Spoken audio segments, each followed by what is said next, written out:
We have a very live and very cool and very maybe kind of sad show for you tonight with the Eight Black Hands. Stay tuned.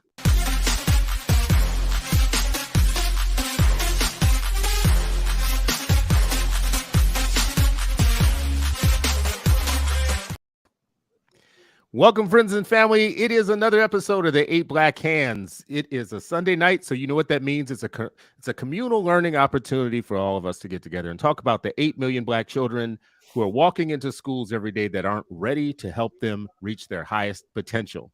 For 209 episodes, that has been basically the focus of what we have been talking about all of this time as Black men, mostly Black fathers, but Black educated related or adjacent, meaning we're either educators or education advocates or activists. This show has, over many, many episodes, tried to keep a front page look at the culture, the democracy, the education of Black people. We've done historic shows. We've done shows with leading educators. We've done shows with authors, even with people from Gen Z and from the political world. It's been a mix. It's been a nice run of shows, and you all have treated us very well through all that time. Our Patreon account has been busting and bustling for at least 3 years or so. Our numbers have been great and fantastic across multiple social media platforms. And I just looked it up today just to see when our first show was. Our first show was January 2019. And that first show was about Martin Luther King, billionaires, and one other thing I can't remember, but it was like three things was our first show.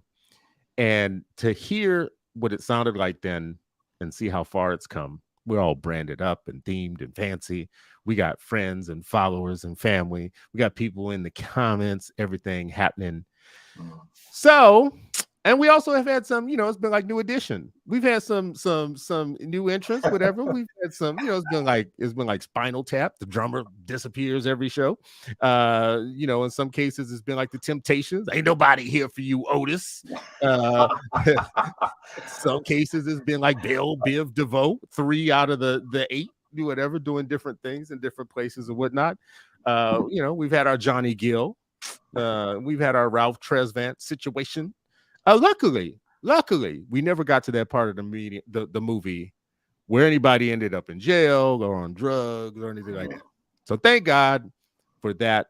But what we have had is a steady stream of Black men who are intellectual and thoughtful about our Black children and about our roles as father, as men, as community members, as faith leaders, and so on. So with that, good evening, brothers. I know we're going to announce some news tonight to the listeners. But anything you want to say in addition to how I just opened the show out? Yeah, no, I mean, yeah, I think how you framed it was great, right? Like, it's and even before 2019, and we've shared this on the show, like these are, we are and were, 4 Black men who were just, deeply interested and invested in our communities, our people, the education of children. We have this clear vision of how important education, how important children, our youth, our families, being communal, all of that, like what that means. And we've all had experiences being silenced or marginalized or ignored, and just grateful that, to have a community like this. I've learned so much. I think one of the things that came up at the end of that very first show, January 2019, was Nipsey Hussle's murder. Mm-hmm. And I had not heard of Nipsey Hussle before his murder, which is unfortunate. Like, it was since then that I kind of learned more about like what he was doing. But that night of the show was when they, announced his, that he was murdered, right? And so even as we were talking about uplift, we are experiencing the communal collective trauma of, whether it's physical, intellectual, murder, assassinations, all these things are what we're dealing with as we're trying to build. And that's why I think community is so important. That's why this has been so important, for me, and for my learning, right? Just the amount of things that I've learned talking to, to my brothers, and the audience, and people outside of it who've spoken about like what they heard or what they engaged on, like some content that we shared. So I'm immensely grateful, man. I'll talk more about, just some of my original thinkings and where I am now today on our programming and stuff. But I'm grateful, excited, even and a little forlorn. Yeah. It's funny how like we done this show so many times I can't even get in the middle of the screen. There we go. All right. Still learning stuff. Still learning how to do this damn thing. Sharif, I don't know what's up with your camera, but it looks like it got Vaseline on it, or it looks like you like in an underground bunker. Blink twice if you okay, bro. You good? Okay, all right. Just want to make sure of that, because can't tell where you are. So Robert, you were a fairly new addition to the show, but you had, it's not like you haven't been around with us. Haven't been like engaged and whatever for a while. And what's your thinking on like the platform having voice, giving voice to education as Black men specifically?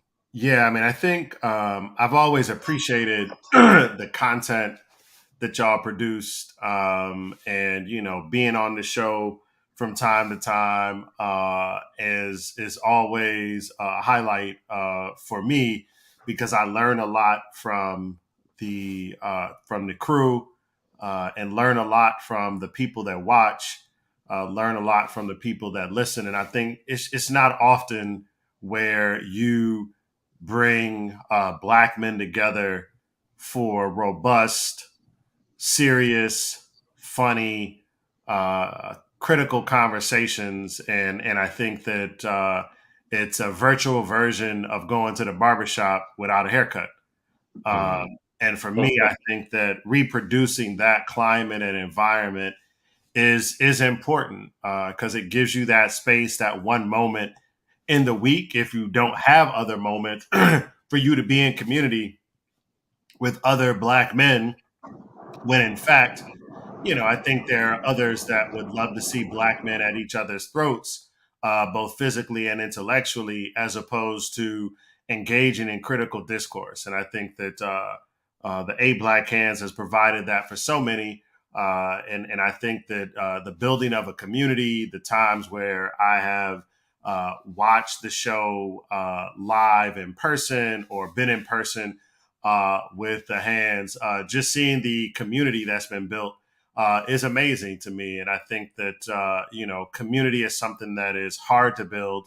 And I think the 8 Black Hands has managed to do that in an authentic way, in an organic way, and in an unapologetically Black way, which I always appreciate. And look, like, as many episodes that have come out, like, that's tremendous. I was doing some research on other podcasts, and not a lot of podcasts have made it for a couple hundred episodes, and I think that the work that has gone into it, the Patreon, and just the whole culture that 8 Black Hands actually is, I've been appreciative of not just being connected to the podcast, but just friends with all of you over time. So I think that it's just been a great community to be a part of, and looking forward to what's next and talking about the journey. Yeah, what's so interesting to me is that we're I think it's something special that we have done with 8 Black Hands podcast, but more than that, to downgrade that a little bit, what I've learned is that we all know somebody. It's like we all come with networks, and we're only a degree of separation from so many people, right? So my biggest learning and gain has just been about how much access I've had to other things, other rooms, and other people by connecting with each of you all in one way, shape, or form. Someone is always saying, "Oh yeah, I know so-and-so," or and it just reminds me of how each of us come with something. Like, we come with assets, and there's no power in those assets being separated, like as individuals. But when you create some sort of interlocking part, some place where people come together, you can't help for networks to start connecting, because Robert knows some people, Sharif knows a ton of people, all y'all know people, right? And when you bring it together, it's no longer even about this platform. it's really my biggest learning is whether there's this platform or any other platform doesn't really matter as much as long as people bring their networks together. Like Yeah. every person is a walking set of relationships. And when you bring them together, that's where our power is. That's just my feeling of where our power really lies. Oh, absolutely. It's a virtual Yeah. village, right? Like, and yeah, we can bring it in person, but it spans space and time, and I think Mhm. that's what we've learned from our ancestors. We continue to teach it to our grandchildren, etc. Well, none of us have grandchildren, but you know what I mean. So Okay, wait a second. Let's just stop the show just for a minute. God damn it. So we're about to stop the show right now. Just for a minute. I am so sick and tired of my oldest not giving me any grandchildren. are you gonna blast him right now? Are you gonna? Yes. Right Chris now? has been on this. Chris has been on this tirade for years now because he's demanded his oldest gives him some grandkids. I should have grandchildren In at this public? age. Yes. Like right now. Like right now, I Right should have now, he's been saying grandchildren. this for a couple of years now. This grandchild Yes. should be like 5 years old by now. In kindergarten. And I should be taking him to kindergarten or her.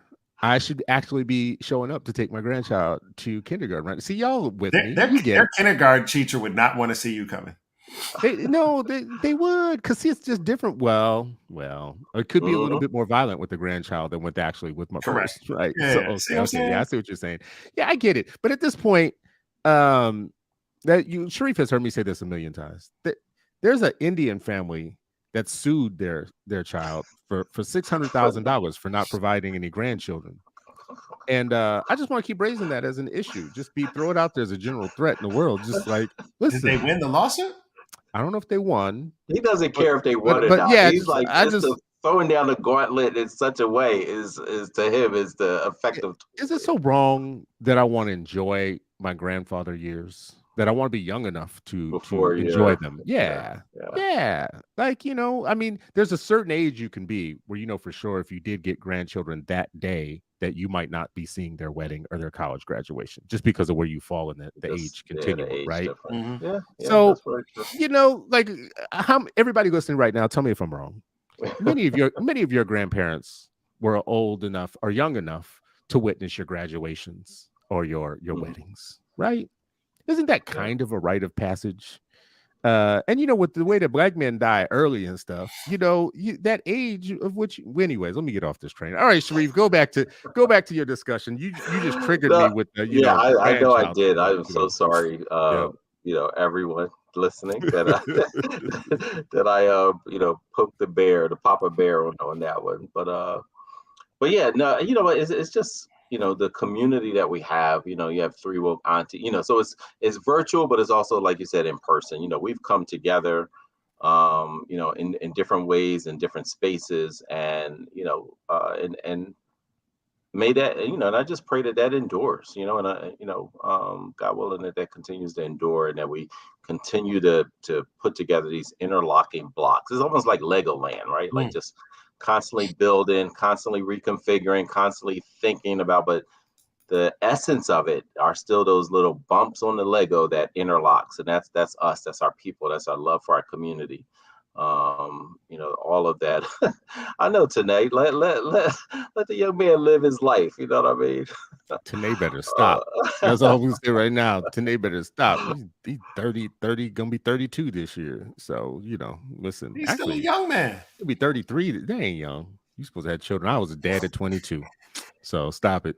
Just like, but you know what? I was a dad at a very young age, and like we said, like I've been a father more than I've not at this stage of it. Sometimes I wonder, like, wow, like that's we've been parenting for a long time, man. I mean, then you start teaching, then you got like hundreds of other students that are like, kind of your kids and your mentors, and like it's really fascinating when you just sit and think about, just the sheer responsibility of raising kids, of being a mentor, being a sponsor, of being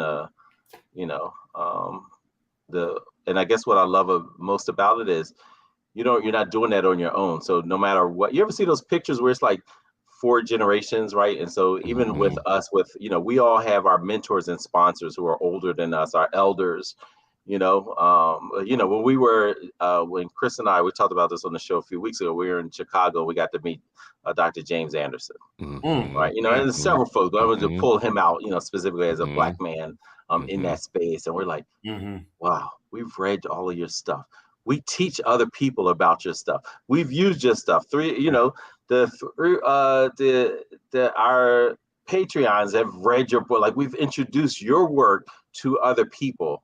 And like, that means his legacy, his research, his brilliance is being spread out, right? Like, it's not stirring a pot. It's more or less like a river, right? Like, it's like going downstream, upstream, whatever, to new banks and new frontiers. And it's just like really fascinating. And so that's how I feel. Like, it's like, that picture, with the great grandfather, the grandfather, the father, the son, the grandson, the baby, right? Like, that's how I feel like in our educational ecosystem that we're all a part of. We're like in the middle, right? We got the young folks, and we got the elder folks, and it's a beautiful thing, man. It cuts across geographies. I think that's the part for me that I appreciate. It even goes through Detroit. Wow. I mean, violence. Just violence. I mean, y'all barely pulled out the W today, and you choose violence today. I mean, just look. W stands for West Philly, baby. Let's bring it. Wow. See, they win the MVP. They pull one out today. I heart. We appreciate that Detroit is on the map, even though 3-1-3, baby. 3-1-3. We did save the world. World War II. We recalibrated the plants to support the troops, so people forget that part of our history. There's that, and so that's a fact. But I don't know what Philly contributed during World War II, but we soldiers. I just want to be clear with y'all. Ain't none of these y'all cities. So let's stop acting like, when people start repping things that belong to somebody else, like the other team, whatever. I don't know if I rep the entire city. We did things in all these places or whatnot, but I mean, listen, Philly dropped bombs on people. Detroit allowed the economic bottom to fall out on black people specifically when this is true. 200,000 white people left the city because they were being forced to share services with black people or whatnot. And then listen, in every one of these states, let's just be real. This is Chicago. This is Gary, Indiana. This is Detroit. This is Philly. This is New Orleans. There's a lot of places that had the same story when the economic bottom fell out. Then the state that they were in hated that city now that they got all the white folks out, right? So, you had like Pennsylvania hating on Philly. You had Michigan hating on Detroit. People in outstate Michigan talking crap about Detroit all the time. And then they became the whipping boy. The eternal whipping boy after that for the state when it came to budgets, and Chris, water, and all that stuff. Budgets, water. Then when they came back because of gentrification, then the state started loving. Detroit. They move out. They let it all depress to the bottom. I mean, no one ever loves Philly. No, and then stop it. Stop it. See, let me remind you, when I'm representing Philly and West Philly in particular, I'm representing my people. And all this stuff that you said, absolutely. And it's not a more beautiful group of black activists in this country than representing Philadelphia. This is some Hutus. This is some Hutus and Tutsis type of nonsense. You gotta stop that. We love everybody. And bro, listen. You look at the growing up in West Philly is a special thing. Look at the pathway of that Great Migration. And it left all similar places in the South and went across the country in these arrows like that. Some to Los Angeles, some to Oakland, some up to Washington State, some to Chicago. Some Our highest percentage was from South Carolina. Our highest percentage. I didn't know that. I thought it was Mississippi. Really? Yeah, I didn't know that. I thought it was Mississippi. Our highest percentage of folks that came through the Great Migration came through South Carolina, including my paternal grandmother and her family and her 7 uncles, something like that. Like they all, yeah. And when they got up there, it was better, but it wasn't better. It was better, but it wasn't better. It wasn't 100% better, right? That's true. You know, listen, Chicago was bustling for a period of time. Gary was bustling for the union jobs, industrial jobs, whatever. And then we had some wars. You know, war always get people paid. So, you know, then you had Oh, two facts. generations living off of war, right? So, Facts. like, you know, our Can't parents feed were the poor, warlords. but Yeah, yeah. Listen, pay for our war. war on poverty didn't work out all that well, but you know, Mm. our other wars are pretty good. You Mhm. know, we need to napalm poverty one day. Anyways, Don't it give ain't them gonna no work, but so ideas because yeah. Ain't gonna happen. they see poverty as people, and that's what they'll napalm. Your individual behavior problems, just Mm. you know your problems. But one of y'all said something, and it struck me as particularly meaningful and poignant to this show, which is just around kind of all this fathering that we do and how long we've been fathers. And then you went on and became an educator, and you saw a couple of generations of young people. Robert, I know you're probably like a lot of people in this dissertation world where people want to bend your ear, like if they're gonna be, you know, See, I like thought you were once you. about to start busting on the dissertation. See, No, I'm I was not. all like Listen, leaning forward, like, yeah, get him, Chris. I will Get say him, this much. Chris. I, having none of that fancy book learning, I have helped multiple people through the This is true. process. Just on the writing part, they give me discrete little projects. So I get insight by helping people. I have gotten insight into the maddening process that is, the crazy making, almost making people damn near like ready to become a sniper type of process. If you were Facts. not in that process, I never would have known that. I would have never known that it is actually a mental torture test It is. on purpose. But it doesn't have to be, right? Woo! And Well, I shit, but it think is. that if it is a mental torture test, there's something wrong with the process. I didn't have the mental torture test. Like my dissertation chair was dope. Like I had everything I needed, but the mental torture of it all, I think, is where higher ed actually is, where you get the hazing of the tenure and promotion process, where they act like you're supposed to do all these other things, and you know, and you get some of the people that are training teachers. You know, I'll just say it now, but you got a lot of folks training teachers that ain't never been teachers. Like higher ed is a messed up place in general that needs to be fixed and reformed, but yet you have a lot of folks in higher ed, in particular in education, they love to critique K-12, but they never want to critique higher education. I find higher ed to be a peculiar place, which is why I quit with tenure and walked away. Because I ain't never quitting if I get tenure anywhere. I ain't was never out. Like anywhere, no matter where I am, no matter where it is. If I ever get tenure anywhere, I'm staying. I'm gonna be singing that Jennifer Hudson song. Like, what's that? You gonna love me because Oh man, I'm staying. I'm staying, and you gonna love me because give me some goddamn tenure. Shit. Man, Tell me funny. that I get paid whether or not I produce or not. Let me do this. Listen, this is about to happen. Now, listen, don't send me any hate mail, people. I know that's not exactly what tenure means. I know that y'all do some things sometimes. You have to publish or perish. Publish or perish, you know. Well, you know, shit, you know, with tenure, you can perish a little bit. So, you know, you don't have to publish all that much. Just, you know what, some of what y'all need to stop that publish or perish stuff anyways. Because some of what y'all publish looks like you did it because you were about to perish. So stop it. So just stop. Don't do that no more. Not moving the things forward. No. Some of them look like they wrote it at the point of a gun. Like, oh my God. There's no space where you can just be a dope teacher and get tenure. Like you have to. You can't just. Okay, I mean, because to me, like if you're like really pouring into this next generation of whatever your discipline is, and they are again back to that ripple effect, and they are impacting the next generation, like that to me should be. I agree. Like, yeah, if you want to do a book, if you want to write all that is like great. Right. But like if your focus are the ones who are paying you, you know what I mean, going into debt to get something, and you are delivering, you know, in like all-star, all class, master class worthy. For multiple hundreds, I think that's I don't know. I mean, I think some of it is just like we boasting for the university kind of thing instead of actually what's actually being produced. I mean, I found over my career both in K-12 and higher education that at least from a higher ed perspective, those universities that center teaching where they're not a Research One university, which is why I cringe a bit whenever I hear universities like Howard and HBCUs, some certain HBCUs want to become Research Ones. Like, I get it. But when you become a Research One, oftentimes you lose your teaching identity and it becomes more about research. And we need good research about Black people with Black people, et cetera, et cetera, et cetera.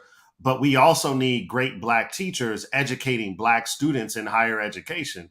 And when you become a Research One, you lose that part of your identity. And even when you think about how we put universities into a hierarchy, people are like, oh, well, it's an R1. Yeah, but you can't teach. So, like, what are we doing here, right? And so I think that places like SUNY Oswego, where I've seen some amazing teacher education happen with some folks up there that do quite a bit of work around teachers of color in SUNY Oswego. I have found those types of institutions to do amazing work with it. And I just think that in higher ed, they need a scholar practitioner model that allows people without terminal degrees to train teachers. Like, I just, in higher ed, it feels like they're having an idea deficit about what they should be, like, okay, so I hope Naomi Shelton's not watching. Naomi, if you're watching, put your fingers in your ears just for a minute, just for 1 minute, because I don't want to catch the smoke that is about to come from what I'm about to say.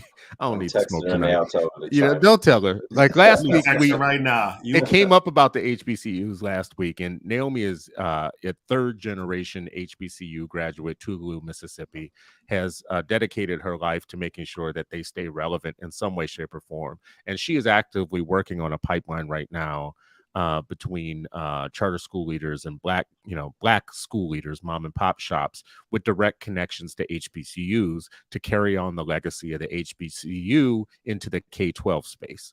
And to do it by using our autonomy that we have to be able to get a charter to chart our own course, right? Literally chart our own course. So I get what she's working on. It's kind of like you. If I was about to say something about teachers, I would be like, Sharif, close your ears because of what I'm about to say, right? Yeah. But this ain't about teachers. This is about HBCUs, which is, and Robert, you might know a little bit about this. Like, so I told this story before on this show. So listeners, please, I like to repeat things. So if I said this, you saw this or whatever, go get popcorn and come back. Don't complain. So anyways, like I was in a meeting once, and the president of Capella University stood up and was talking about how to innovate college and higher ed. And of course, Capella is an online university that was one of the first to kind of try and bring a prestige basis to online learning or whatnot, real university, whatever. And he kind of let it slip in the middle of his talking that something like 60%, it was like some very high majority number or percentage of their students were mid-career Black women and Latino women. It was definitely women of color, and a large percentage of Black women finishing their degrees, meaning they were mid-career, they had made it somewhere in life, and all they really needed to do was complete their degree.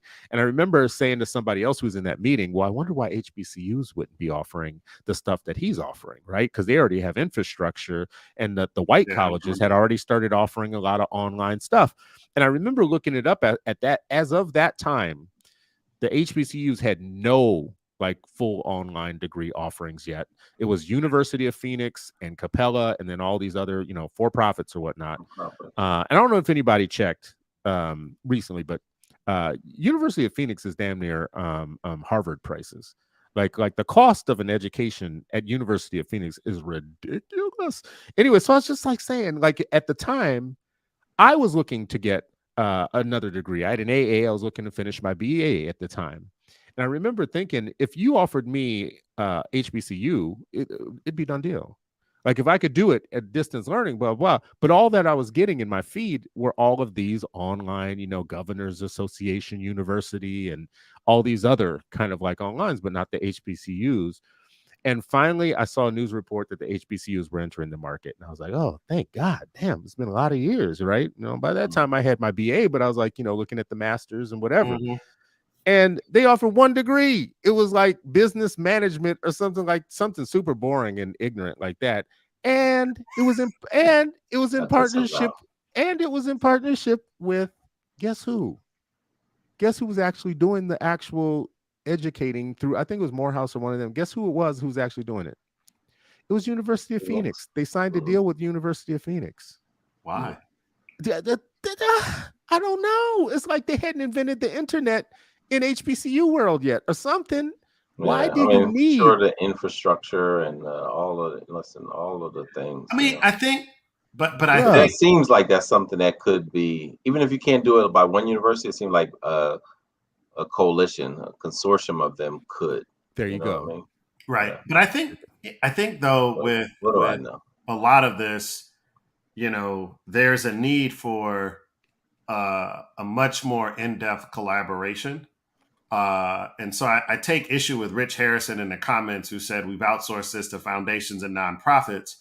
I don't think it has to be an either or proposition, right? When we think about teacher preparation, I think it's a both and I think some foundations have had an outsized opinion and influence, and I think there are other nonprofits that have had an outsized influence on education. But I also think that universities have had little to no willingness to change and evolve their model of teacher education, right? So I think as we think about what happens going forward beyond 2023, I think there needs to be collaboration and a consortium of HBCUs actually doing the online makes sense. And I think getting folks in philanthropy or donors to help build the infrastructure and giving HBCUs the resources to do it, because it takes resources and you got to have the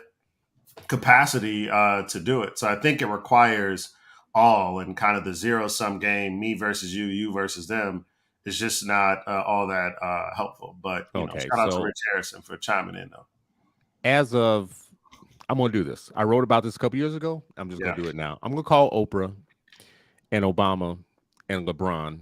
We're going to have a conversation. We're going to pull together. What's the Smith, the black billionaire name? Robert Smith, Byron. whatever. Robert Smith, I'm yeah, going to Robert bring Smith. the Melody Hobson. I'm just going to get us all together. We're going to talk about this. We're going to deliver everything. I'm going to make it happen, y'all. Like, I'm sick of waiting on this. That's what's up. You know me. That's what's So up. listen, we got a surprise guest showing up here right now, ladies and gentlemen, from the R. Kelly Lounge of Decorations. It's Charles Cole. Did he say the R. Kelly Lounge? I don't know why he does this. I don't know what's wrong with this It nigga. looks I more don't Princey understand. to me. That looks It like is Princey, that's true. Prince. it looks Princey. Yeah, you can name anybody else. Anybody but Name Fraggle Rock. What are you Bruh. doing? Listen, at least R. Kelly's alive. Shit. Hey, Robert, how you doing, brother? Good, man. I apologize. I don't. I mean, It's all I good, like man. the background. It's Prince. He like it too. That's why he said something. Yeah, man. Glad to see you, brother. How's Chicago? Chicago's good, man. I actually been on the road, so I'm in and out and all that good stuff, man. But it's good. It's good. I'm happy I was able to make it last minute with you all. I just rushed through the door, so just dropped stuff and came straight in, and had a special moment with y'all. Well, I feel like we hinted at it. We haven't said anything in this show yet. We put out a show description that said curtains and didn't give any explanation of what the show was about tonight. I put out multiple things in social media that basically just said, hey, it's a very important night for the 8 Black Hands. You might want to come and check it out. So that was the loss leader, or I don't know, the bait click or the clickbait. I don't know what the young folks call it today. What the young people call it today. Anyways, that's what it was.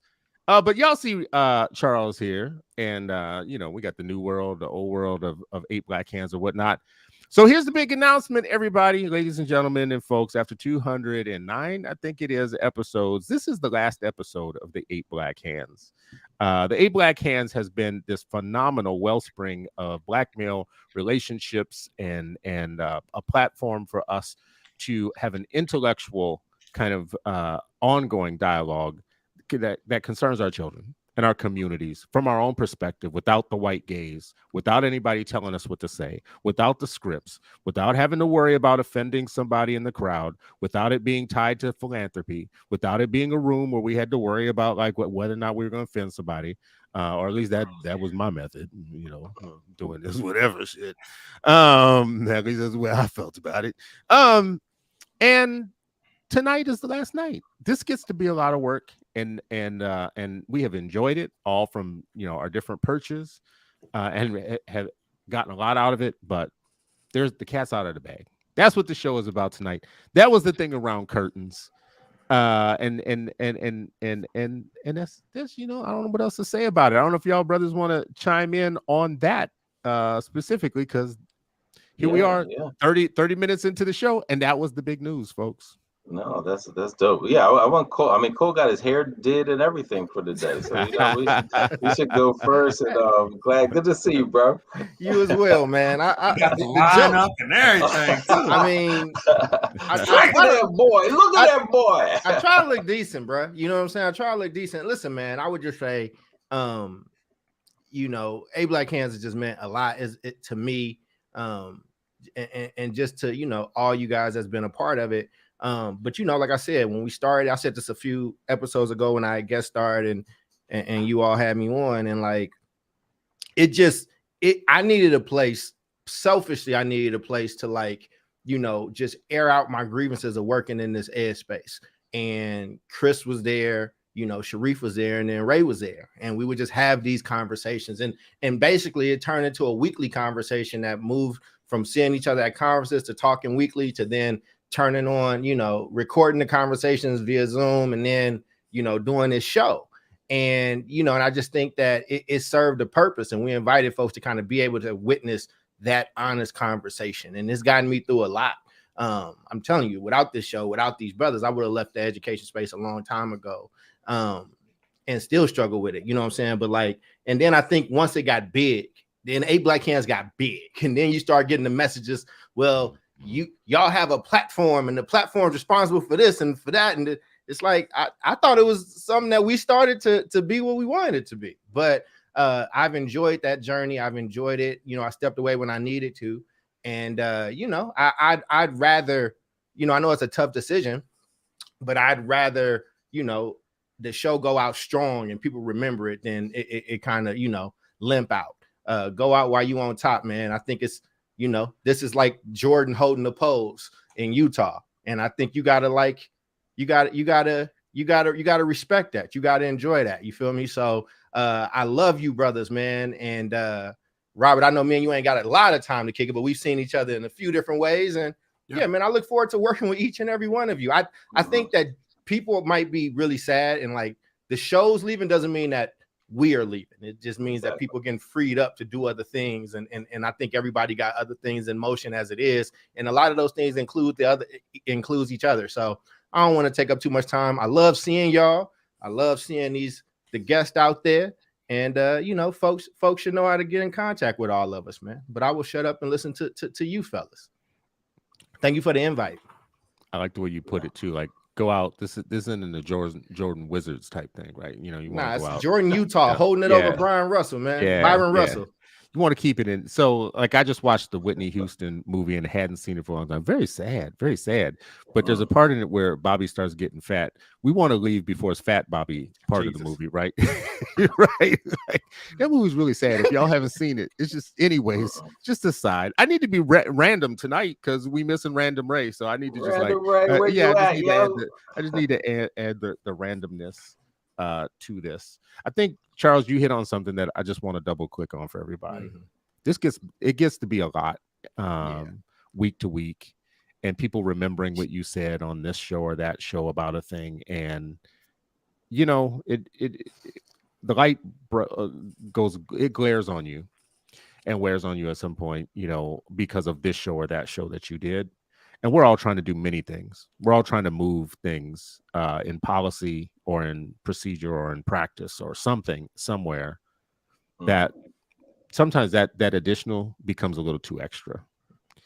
Becomes a little too extra, you know. And you experienced it, Charles. I've experienced it a lot recently, with so much. I mean, the cancel posse is after me for many reasons, and I don't give a damn, you know, about that part of it or whatnot. But you don't need as much extra as you can get sometimes on this. So yeah. No, look, I didn't, you know, I've been, you know, pretty transparent about this. I was the non-believer in doing this. You know, like the fact that it made to 200. I remember at one point when it kind of flipped for me, it's just like, man, I hope we make it to 100. Then it was like, oh, I hope we make it to 150. When we made it to 200, I was just like, I'm good. Like, I mean, I just thought it was like such a monumental feat. You know, I shared with you all, you know, an article, you know, where, you know, the average podcast, you know, I think lasts 6 months, that's the amount of content that, that they have. And so for us to, start in 2019 and it's 2023, I'm just immensely grateful. And I think this is when the brotherhood like really steps in. When you have somebody like me that's a little skeptical about, doing this. I was fine selfishly just for the fellas to kick it, not in a public space. I never wanted that to end, and it won't end, right? Like we'll still, as Cole said, we'll continue to, working together and doing, different things, collaboration, across the board, in different ways, right? Like this is the web of that we're weaving here, but I'm grateful for the brotherhood to really push and challenge my thinking, which I think it was constricted, at that time. I think as so much of my life has been in school. And so I'm like accustomed to like just a certain flow and like I was a school rat. Like that's what I wanted to do. That's all I wanted to really, be a part of, school and then the streets, right? The activism, the grassroots stuff. But I was really grateful that, introduced me to other things, technology. You can't really tell it right now because I was about to say you look like you got Vaseline on your lens. Don't worry about today. Yeah, today is like I don't know if you've been introduced to right. This is like technology, kind of retrofit for how like how things would start. And we had Ray.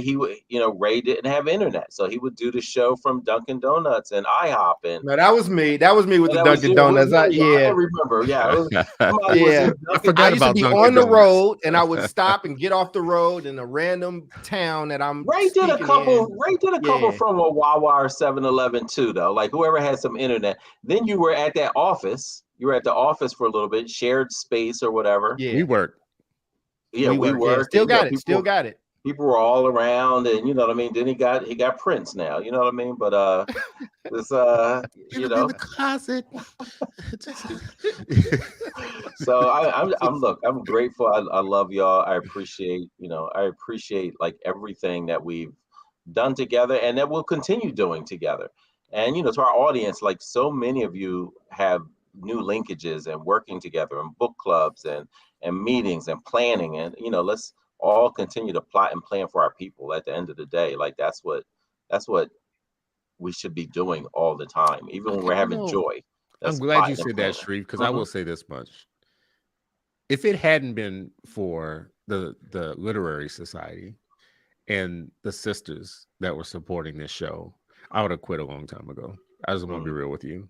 Like, I think I went on longer in this show because I felt an obligation because we had built something that people built community around. They're like other people, like, there's people in the comments right now, well, we're doing a Sunday night, or, oh my damn, this has been like, appointment kind of watching for me and that sort of thing. I felt a little bit of commitment to that, but these sisters, like, let's just be real. Mama Toya, Tanae, Michelle, Jennifer, keep going down the list. They even got some dudes in the group. Jamoke Hinton, my sister, like Cynthia Rose, others have like followed us, have done additional things outside of us, have shared the show, have created a whole other social media link that has more information about our show on it than our own social media channel had, right? We have something like 50 paying Patreon members who have not dedicated an inconsequential amount of money to this show actually existing, right? We have people who have stood up for us and actually have stood their ground defending us in different circles and in different places or whatnot. I probably would have quit a long time ago if it wasn't for that, to be very honest with you. No, I feel that. Simmons, you've been, friend of the show, been part of the show, resident of the show, joined the show, like. Yeah, I mean, I think that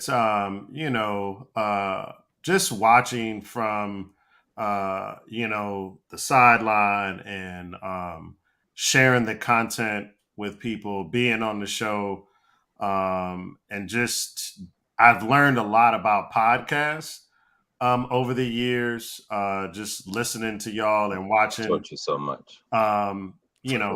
Just the way What did he say? You know, Nothing, keep going. it's a violent show. It's just like I mean, he's just choosing violence. Like, why does it? And he's in DC. He didn't tell me he was in DC. I did. And I didn't even get it. I didn't even get to register for the event tomorrow. Like, it's all sorts of problems Listen, here. and here's And one the thing. registration didn't even work. Black people, when we send you registration links, it's not forever. Like, register. Y'all act like everything's indefinite. Like, just goes. Oh, this goes on forever. This ain't the Nile River. Register, like, in the moment. You know what I'm saying? As I was saying, I appreciate what I've learned about podcasts in particular, because prior to 8 Black Hands, I ain't never like a podcast. It's like listening to a book on tape. Like, why would I? It's not like that at all. Why would I? Why would I Rob, do I'm that? with you. I've never listened to a book on tape, and I don't think I heard a podcast. I started listening to podcasts after we started. That's right. And To learn, I would yeah. listen to 8 Black Hands, and I would listen to Jamel Hill. I listen to All the Smoke with Steven Jackson and Matt Barnes.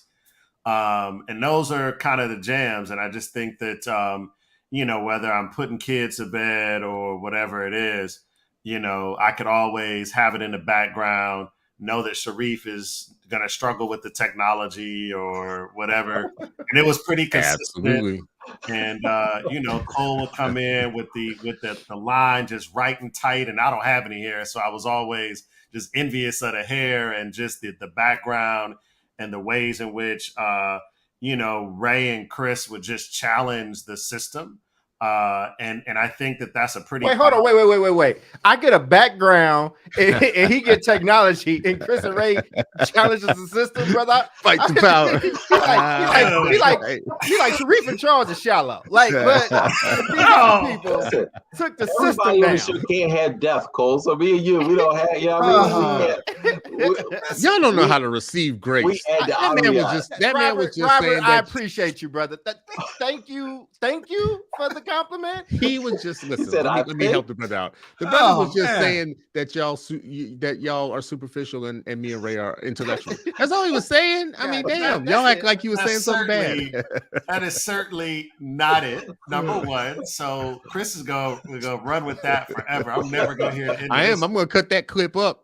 Oh, I'm Put it sure. on social I am sure media. it's gonna pop up somewhere, and I'm gonna be like, "That is not what I meant. What had happened was that John right there." And what's the other word that Sharif thinks is like grammatically correct that he uses? What is the thing you say?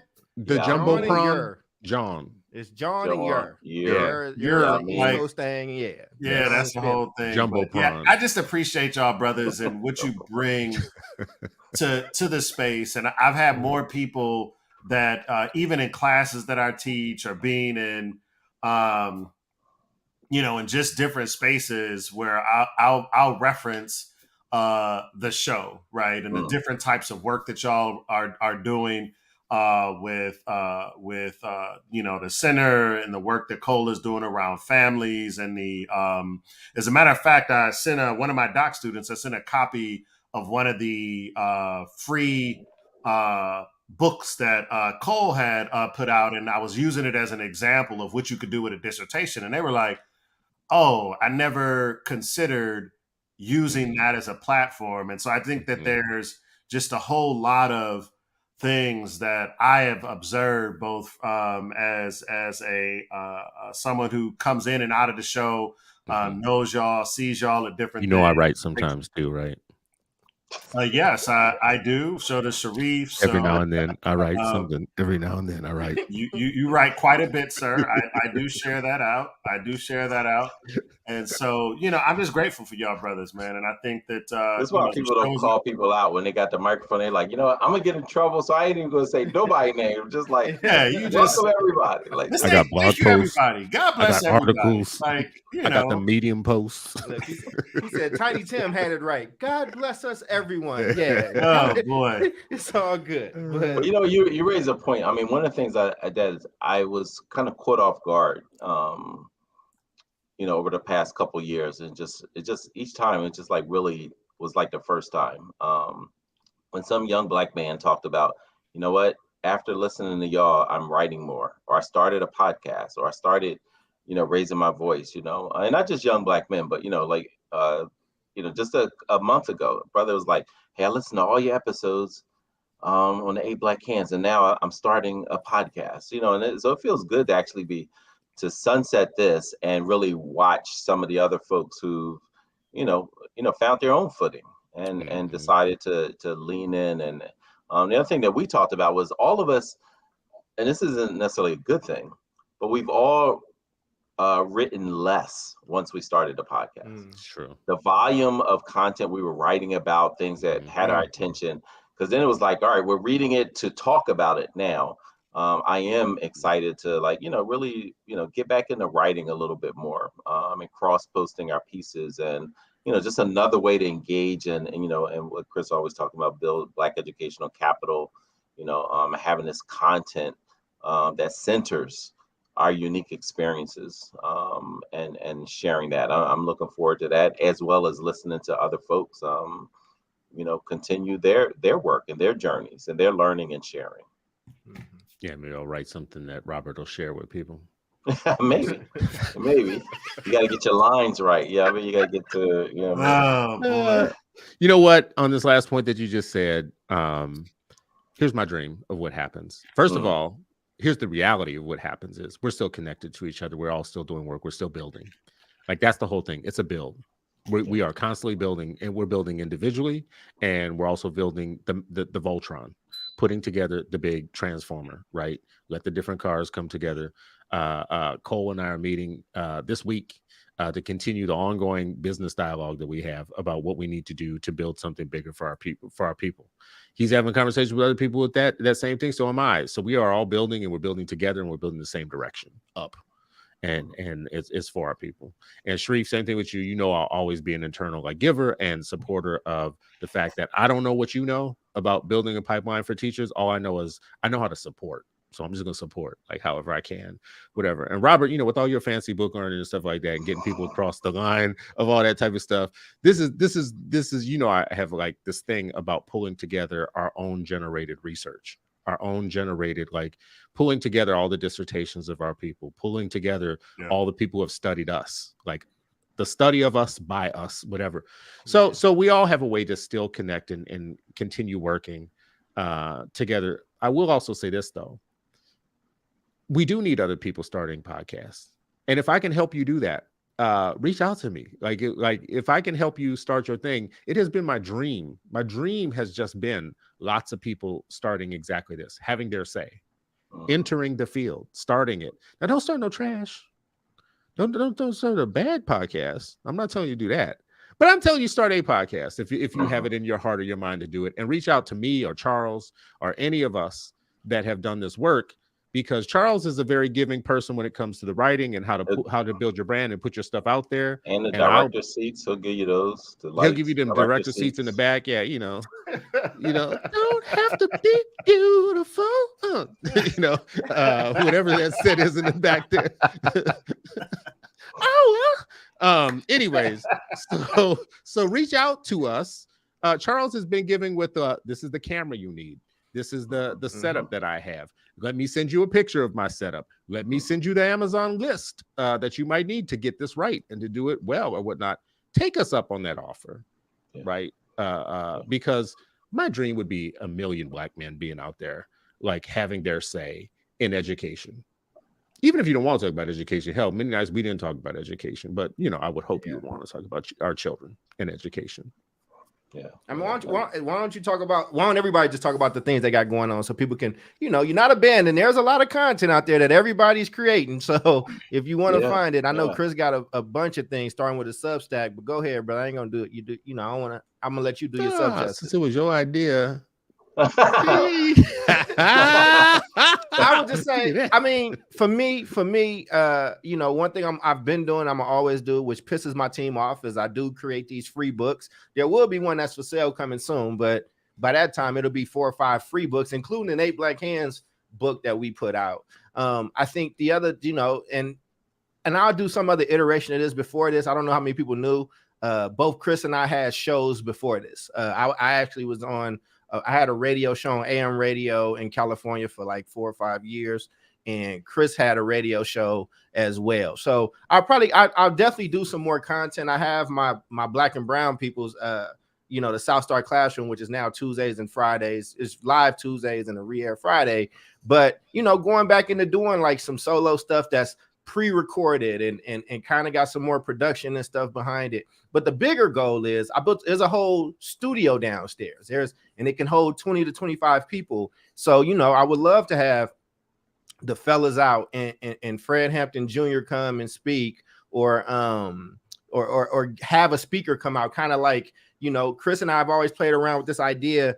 We got tired of TED Talk, you know what I'm saying? So we wanted to do something that had a little bit more soul, and some live music and stuff like that. And I have a space that can have those things. So I'm always going to be supporting these cats, man. We got a lot of work that we're doing together. There's a lot of research and stuff happening. So, and yeah, if you just follow all of us, you'll be able to see it, man. That's all good. But appreciate you putting the whole screen on me, brother. You know what I mean?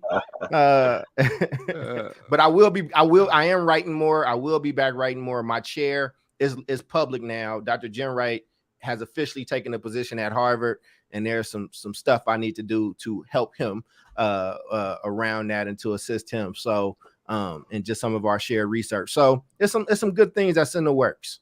So it's gonna be all right. Yeah, good stuff. Yeah, look, I mean, I'm excited. We'll continue Freedom Fridays. Excited about that. Again, continuing to uplift information and dialogue and conversations, and just going deeper. So if y'all haven't checked that out, be sure to tune in Friday mornings, 10 a.m. Eastern. And other things, you figure our team is still wanting to collaborate with Dr. Cole about his research with families, so that they can incorporate it, because they've been doing a lot of professional development on how educators should engage families, and Cole has a piece. They've each seen, Cole saw them present, they saw his material, so they're still looking forward to doing that. Black Male Educator Convening, we got the date.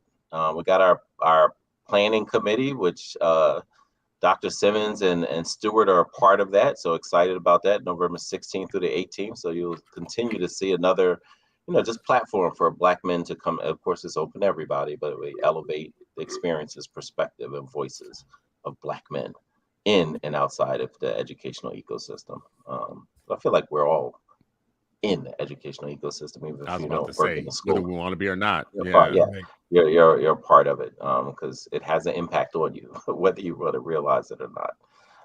And so just let's keep building, keep pushing, keep challenging, keep growing, keep learning. That's a lot of keeps. Having fun.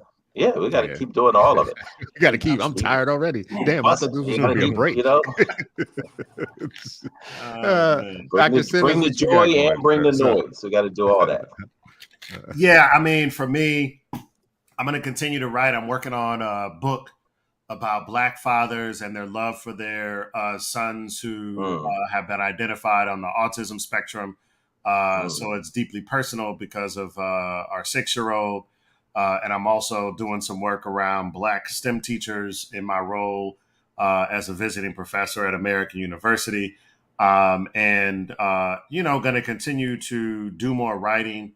I'm sure I'll get another text tomorrow from Sharif about my blog. I'm 2 in the hole, probably 3 in the hole. And so want to do more work on the Philly 74. And I think we should change the name to Detroit 74. It's the Philly 74, bro. You just did change the name. He said he changed the name. What's the 74? Change it again. Yeah, you should. You should change it back to what it was. I mean, well, someone just asked where the convening is going to be held. It's always held in Philly for some reason, but that's another story. And I think Black history, baby. I want to make sure that in my role as head of social impact and STEM programs at the Micron Foundation, that I continue to send the elevator back down for my people. We just launched our second cohort for the Nonprofit Leaders of Color Fellowship. where we allow folks to learn about how to run a nonprofit in partnership with Georgetown University, offer guaranteed unrestricted funding for fellows based on their capstone, and continue to push conversations around STEM education for our people. And I think it's super important. We'll continue to push teacher diversity in the STEM space, but making sure part of my platform will continue to be to people to stop fucking dancing around issues of race and STEM. Like, people retreat to gender and say, oh, well, we need more women. Yes, and we need more Black folks, some more brown folks. We never talk about the lack of conversation around Native and Indigenous folks in STEM. And people get all scared and like, oh my God, Simmons is talking about race and STEM. Don't talk about race. Run from race. We're going to continue to do that. And I'm going to continue to send the elevator back down from my seat and work with nonprofit leaders, continue to do the work.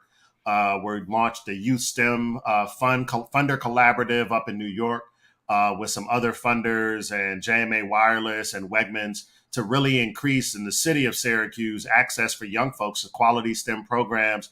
And we're actually going to fund one of the leading STEM programs, and it's run by a Black woman, graduated from MIT, was a teacher through TFA, Yamale, Tucson Beach, and STEM from Dance is coming to Syracuse. And so I'm excited about working from my seat and using the bully pulpit that I have at Micron Technology because we have a significant footprint. And I think it's what I owe to my ancestors and to the village is to continue to push and make myself available. Folks can hit me up, Robert Simon, no S, at micron.com.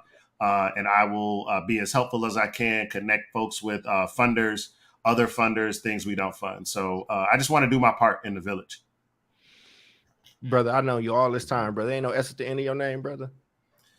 There is an S, but my email at Micron is Robert Simon, SIMMON at micron.com.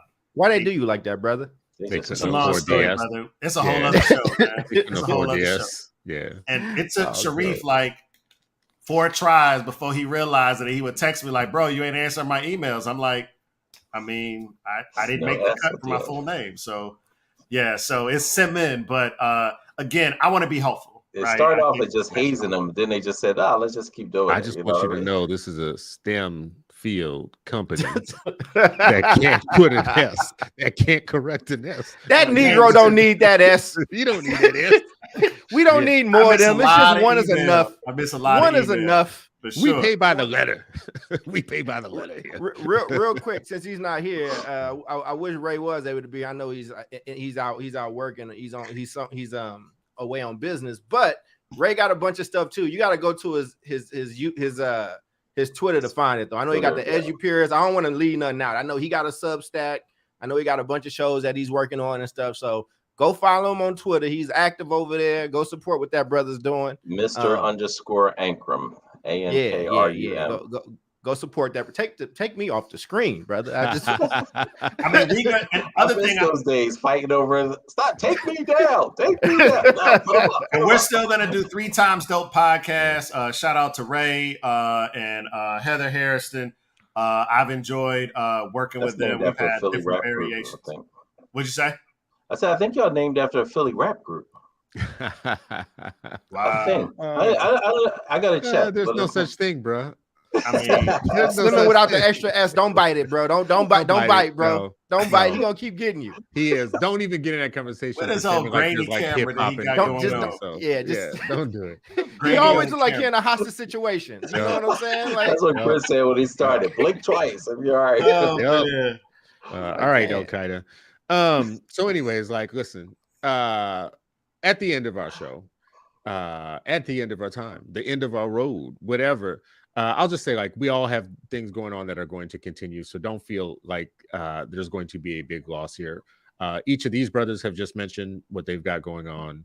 I don't want to go through a litany of things, but I am working to rework Ed Post, which is the primary asset of my organization.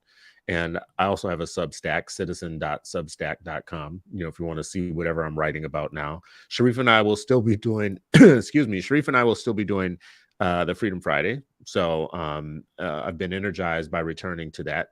And I got, a thing or two others, kind of up my sleeve about, starting my own, thing here or there. Several of y'all have asked about the Patreon membership. And if you want to cancel your Patreon membership, listen, that would be very understandable at this point right now. I don't have a clear answer right now of what the next thing happens with that. Something may be, and I'm talking to all of the brothers, separately and together about, this show has to end because this is a weekly grind to do a Sunday night show at the same time every weekend when we have families and jobs and other things to do. So this must stop now for all of our health, for our financial health and our mental health and whatever. Right now, at this point, it doesn't mean that we don't have some iteration of work that will still continue. If you would like to cancel your Patreon membership, please do so. You also can reach out to me, chris@brightbeam.org, or hello@christopher.icu. I could give you 8 more email addresses, but just reach out to me if you need to. Don't encourage them. Yeah, I know. I'll create another couple by the time the show's over. Reach out to us, whatever. We have so valued the fact that you have valued us enough, number one, to be with us every weekend. We have so valued the fact that you have been with us through some tough times and even organized around us and built on what we were doing in a very concrete way. You had a communal learning opportunity. You did several books that you read together, and that you joined group knowledge with each other aside from this show. And that's very important to call out and to say, I can't believe y'all did that. And then some of y'all gave money, which to me, it blows my mind even thinking about it today. We have not spent that money, but it blows my mind to this day that you valued this work enough to do what I always say is we all can be subscribers. We all can be philanthropists. We all can be sponsors of all this work. You can go to Energy Converters and make the revolution real by putting your latte money into that. You can go to the Center for Black Education, our Black Educator Development, and put some money into that. That's how you fund a revolution. Any of these things that we came up, we just had the Jeremiah Project, Chastity Lord on our Freedom Friday. I said the same thing at the end of the show.